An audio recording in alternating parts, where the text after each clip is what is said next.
Fan show എങ്ങനെയാണ് കണ്ടത് അതേപോലെ ഒരു വൈബ്. ഇവിടെ മമ്മൂട്ടി ഫാൻസുകാർ എന്തൊക്കെ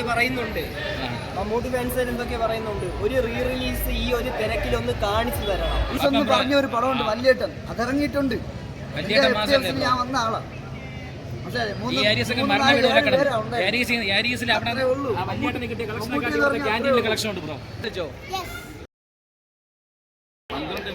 ഫാൻ ഷോ എങ്ങനെയാണ് കണ്ടത് അതേപോലെ ഒരു വൈബ്.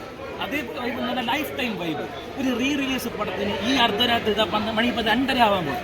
ഈ 2:30 മണിക്ക് നിങ്ങൾ ക്യാമറ തിരിച്ചു നോക്കി തിരക്കുന്നുണ്ട്. കംപ്ലീറ്റ് തിരക്ക്. തിരുവനന്തപുരം സിറ്റിയിലെ ഒത്തുകൊണ്ട് ആര്യസ് തിയേറ്റർ തിരക്കാണ്. ഇത് ലാലേട്ടനെ കൊണ്ടല്ലാതെ വേറെ ആർക്ക് ചെയ്യാൻ പറ്റും? നമ്മൾ വെല്ലുവിളിക്കുക ലാലേട്ടൻ അല്ലാതെ വേറെ ആർക്ക്? മമ്മൂട്ടിക്ക് രാജമാണിക്കൊക്കെ ഒന്നും ചെയ്യാൻ പറ്റുന്നുള്ളല്ലോ. ആദ്യം മമ്മൂട്ടിയുടെ ഏത് പടം ഇറങ്ങി? വടക്കം വീരഗാഥ ഇറങ്ങി. ഇപ്പോഴും എത്ര അറിയില്ല. ഇനി അടുത്ത് മറ്റേ ആവനാഴി ഇറങ്ങി. അതിന് ഇനി അടുത്ത് വരാൻ പോകുന്നത് മറ്റേ സാമ്രാജ്യം വരാൻ പോകുന്നത്. ഇതൊന്നും ചെയ്യാൻ പറ്റില്ല. എത്ര ലാലേട്ടൻ്റെ ഒരു ഓഫ് ബീറ്റ് പടമായിട്ടുള്ള ദേവദൂതനെ പോലും പൊട്ടിക്കാനായിട്ട് മമ്മൂട്ടിയുടെ പടത്തിൽ പറ്റിയിട്ടില്ല. ആ മമ്മൂട്ടിയെ കൊണ്ട് എന്ത് ചെയ്യാൻ പറ്റുമെന്ന് പറയാം. അത് നടക്കില്ല ബ്രോ. ഇത് ലാലേട്ടന് മാത്രം പറ്റുന്നത്. റിപ്പീറ്റ് വാല്യൂ ഫിനാൻസ് ലാലേട്ടന് മാത്രമേ ഉള്ളൂ. അതുകൊണ്ടാണ് ഈ ജനങ്ങളെല്ലാം വീണ്ടും തിയേറ്ററിലോട്ട് വീണ്ടും വരുന്നത്. അത് ലാലേട്ടന് മാത്രമുള്ളൊരു പവറാണ്. അതല്ലാതെ അതിന് വേറെ ഒന്നും പറയാനില്ല. പേര് ബ്രാൻഡ് മോഹൻലാൽ, അത്രേ ഉള്ളൂ.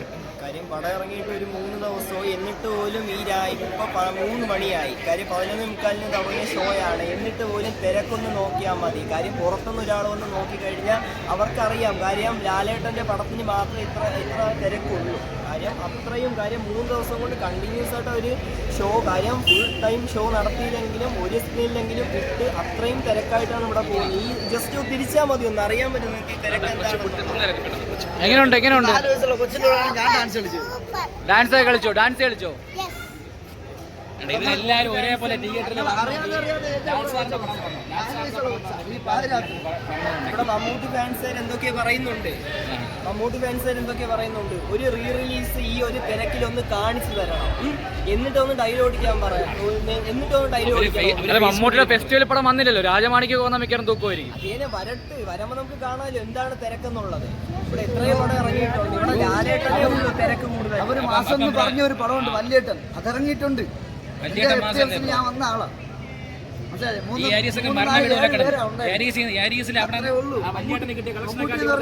കളക്ഷൻ ഉണ്ട് ബ്രോ. ലാലേട്ടൻ എന്ന് പറയുമ്പോൾ വേറെ റേഞ്ചാ.